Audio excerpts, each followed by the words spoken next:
Rome rises at dawn, golden and merciless. Marble temples catch first light. Senators climb steps of power. And behind carved doors of noble houses, women learn the oldest lesson of empire. To survive, one must listen before speaking. Aelia Varro was born into privilege, but privilege in Rome was another cage.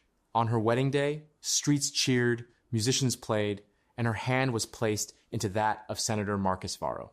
To the crowd, she became his honored wife. To Marcus, she became an alliance, a bloodline, and a future son. In banquets of the powerful, men spoke loudly of war, law, and loyalty. Aelia sat beside them, silent, veiled in obedience. But silence sharpened her. She watched fingers tighten around cups. She noticed smiles that arrived late. She heard treason hidden inside compliments. Marcus soon discovered what Rome refused to see.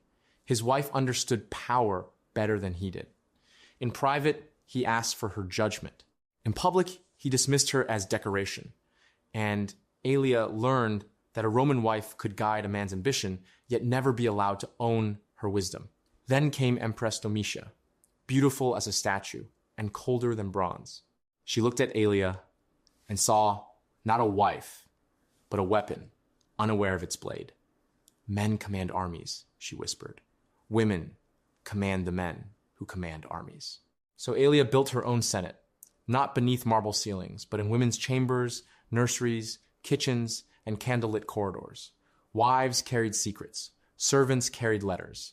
Lovers carried lies. Through them, Aelia learned who was loyal, who was ruined, and who dreamed of betrayal. When Aelia became pregnant, Marcus celebrated the heir. But she discovered his final plan.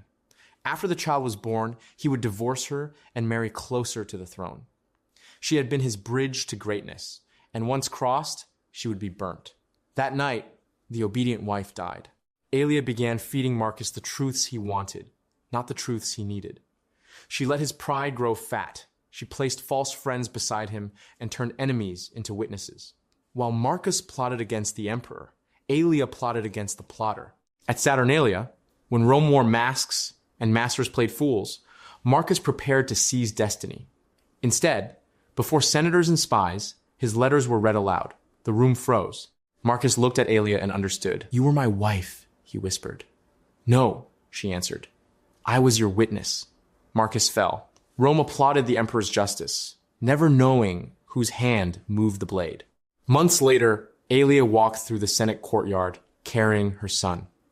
Men bowed to the child. Rome had learnt too late. A silent wife can become an empire's shadow.